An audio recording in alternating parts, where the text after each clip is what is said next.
इनका स्वागत राजेश्वर भैया कर रहे हैं। और प्रदेश अध्यक्ष जी हमारे अमित आजादी आंदोलन में हमारा यह लखनऊ एक मुख्य केंद्र रहा है। तो जो लोग भी इस लखनऊ की सरजमी पर निवास करते हैं, यहाँ मौजूद हैं, जिन्हें यहाँ से कुछ कार्य करने का मौका मिलता है, वो बहुत भाग्यशाली हैं। क्योंकि चाहे वह 1857 की क्रांति हो और चाहे काकोरी 1925 का काकोरी कांड हो, जैसे कि हमारे माननीय विधायक जी, हम समझते हैं कि उत्तर प्रदेश की 403 सीट में आदरणीय राजेश्वर जी जो है एक ऐसे आदर्श विधायक के रूप में इस अपने कार्यकाल में हम सभी के सामने इनका एक व्यक्तित्व आया है कि जो भारत की भविष्य की राजनीति है, यानी जो युवाओं के समक्ष,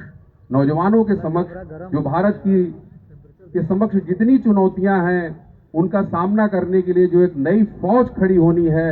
उसको राजेश्वर सिंह जैसे लोग ही अपना नेतृत्व दे सकते हैं। और यह लखनऊ जिसे बहुत ऐसी शख्सियत ने इसका प्रतिनिधित्व किया है, जिसमें श्रद्धेय अटल बिहारी वाजपेयी का अगर हम नाम ले लें तो सब उसमें समाहित हो जाते हैं।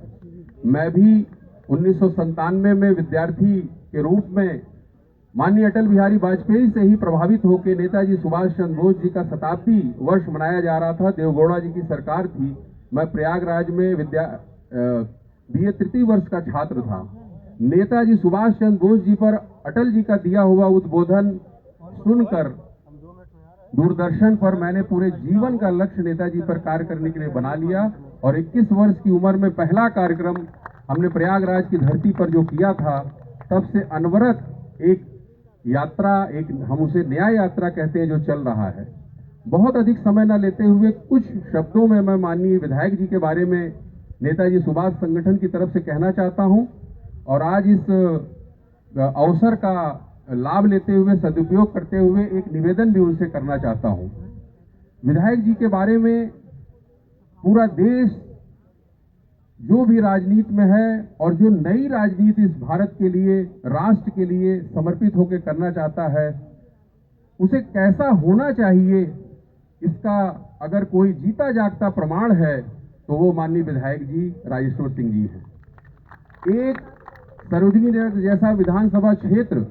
जहां से भारत की भविष्य की राजनीति, चाहे वह महिला सशक्तिकरण का मामला हो,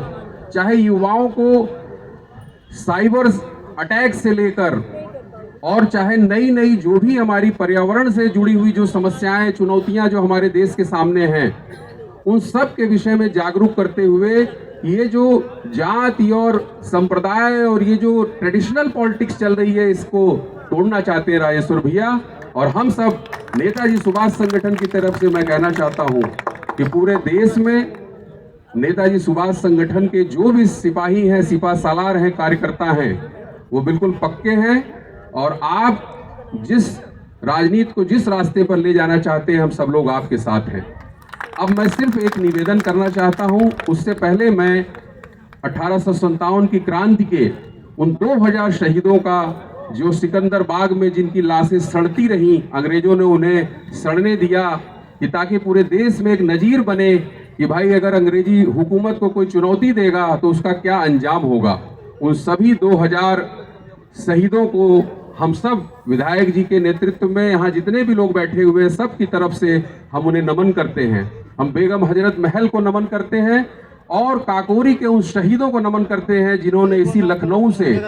ब्रिटिश सत्ता को इतनी बड़ी चुनौती दी कि आने वाला जो भविष्य था उसमें चंद्रशेखर आजाद, भगत सिंह और सुभाष चंद्र बोस जैसे नौजवानों ने इस देश को आजाद कराया। माननीय विधायक जी, मैं आपसे एक निवेदन करना चाहता हूं। आप इत्तेफाक से, मैं इसी सरोजनी नगर का मतदाता भी हूं और हमने आपको वोट भी किया है, हमें सौभाग्य प्राप्त हुआ है। मैं कानून की पढ़ाई तो हमने नहीं पढ़ी,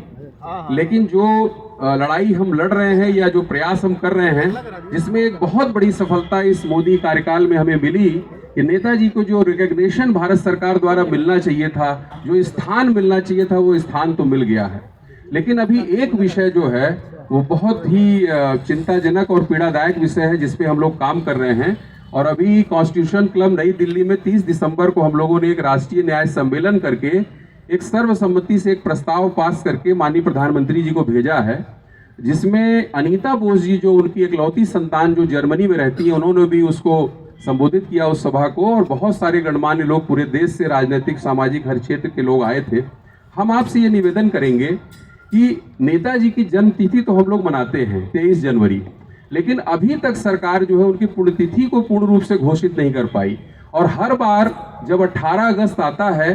तो वैसे तो सरकारी रिकॉर्ड में 18 अगस्त 1945 उनकी पुण्यतिथि मानी जाती है, लेकिन बड़ी उपापोह की बड़ी डाइसी सी स्थिति रहती है कि कुछ लोग उस पर ट्वीट करते हैं, कुछ नहीं करते हैं, जिसके कारण नेताजी के व्यक्तित्व पर बहुत बड़ा बदनुमा दाग, गुमनामी बाबा के रूप में उनको प्रचारित करना, तमाम तरह से उनके व्यक्तित्व को दूषित करने का कार्य हो रहा है। आप सुप्रीम कोर्ट के अधिवक्ता भी हैं, हमारे जनप्रतिनिधि भी हैं, तो हम आपसे ये निवेदन करेंगे कि यह जो प्रयास हम लोग कर रहे हैं इसमें आप हमारा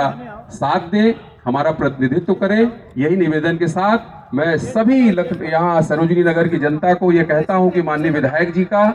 आप लोग ये तुच्छ सी राजनीति को छोड़कर एक भारत की जो राजनीति का जो एक खाका भविष्य का माननीय विधायक जी खींचना चाहते हैं, उनका इसमें साथ दीजिए। जय हिंद। धन्यवाद।